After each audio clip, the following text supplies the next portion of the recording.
Mu buzima bwa muntu ahazaza kenshi hahora hategerejwe mu buryo butoroshye, hahora harimo ingorane ndetse n'ibibazo byagoranye gusubiza, ariko mu gusohoza intego no kwitegura ibihe biri imbere byose biganisha ku gitekerezo kimwe: kwiremera isi yawe. Ntibyoroshye kandi ntabwo ari ibintu biza ku buryo bworoshye, ahubwo ni urugendo rurerure ruri mu biganza byawe kandi bishingiye ku guhindura aho uhagaze uyu munsi wa none ndetse n'uburyo witwara. Kwiyubakira ahazaza si nko kwitegura gusa gukemura ibibazo runaka, ni ukugira ubushobozi bwo kubaho neza utitaye ku ngaruka z'ahazaza, ahubwo wita ku rugendo rwo guhindura ejo hazaza hakiri kare.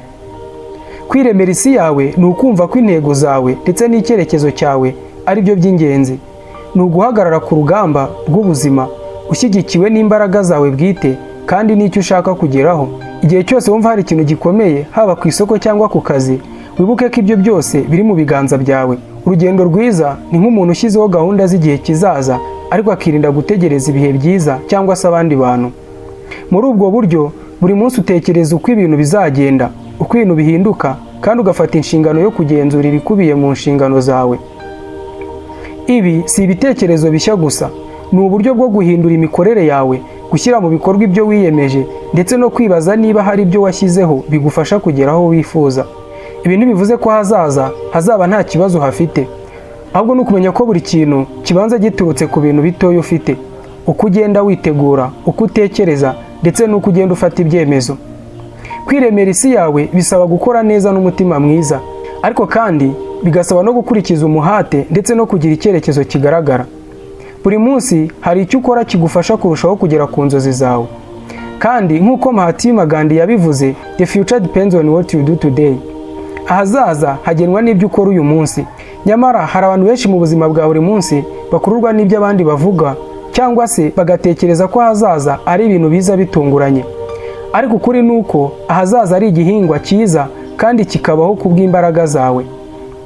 Igihe wumva umuntu avuga ngo ahazaza ni ibintu bizaza bitunguranye, wibuke ko ahazaza ari igihingwa, kandi uburyo utekereza, uhitamo n'uburyo ukora bitunganya imizi yacyo. Kubaka ahazaza ntibigomba gutegereza ko ibintu bihinduka ngo ubanze kugira amahirwe, ahubwo ni ukumenya guhitamo uwo ushaka kuba ndetse n'icyo ushaka kugeraho buri munsi. Iyo wiga kwiremera isi yawe, uba wihambira ku musingi w'ukuri. Ni ikintu kirekire gisa n'ubuzima buhora bwuzuyemo impinduka, ariko ku isonga haba kwemera ko byose bitangirira ku musingi w'imbaraga zawe bwite. Uburyo ugenda ugira gahunda n'icyerekezo, ugafata inshingano zo gutegura ejo, nibyo byerekana niba uri kugera ku nzozi zawe. Iyo wumva utangiye gutekereza ku bihe biri imbere, ntabwo ugomba gutegereza ko abandi bazagutegurira ibyiza, cyangwa se ngo abandi bazagufasha kugera aho wifuza.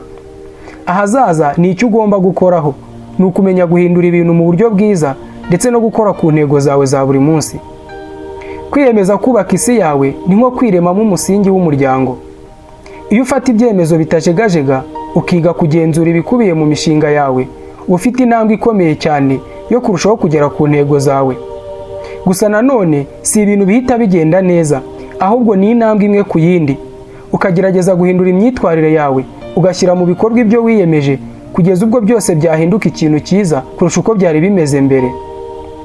Kwiremera isi yawe si ukwigiramo imbaraga gusa, ahubwo ni ukumenya ko ibyo wumva ko bizaza ari uko ubitekereza kandi ukabitangiza muri ubu buryo. Hari igihe wumva ko ibihe bizaba bitoroshye, ariko icyo gihe si cyo gihe cyo guheba cyangwa se cyo gutakaza ibyiringiro. Ni igihe cyo gutekereza neza no gufata imiterere y'ahazaza bwa mbere. Nk'uko Steve Jobs yabivuze, nawe yaravuze ngo the people who are crazy enough to think that they can change the world are the ones who do. Abantu bakeka ko bashobora guhindura isi nibo bayihindura koko. Mu buzima buri kintu cyose kiba gifite aho gitangirira ndetse n'aho kigana, ariko byose bituruka ku cyemezo cyo kubaka isi yawe. Si ugutekereza gusa ku byo wifuza kugeraho, ahubwo ni ukugira umuco wo guhindura ibitekerezo, guhindura umuco ndetse no gukomeza gutekereza ko hazaza ari ibyiza bishingiye ku bintu byiza ukora uyu munsi. Buri muntu mu buzima afite igice cy'umuryango cye, akagira ibihe byiza ndetse n'ibibi. Kwiremera isi yawe ni ugushaka kugera ku gihe cyiza, ariko nanone ugahora witeguye igihe kibi.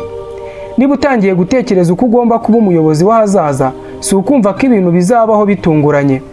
Ahazaza ni wowe, ni ukumenya ko ibiri imbere bishingiye ku guhitamo kwawe, gukora kwawe ndetse no kwiremera ubuzima bwawe mu buryo bwo kurushaho kubwubaka.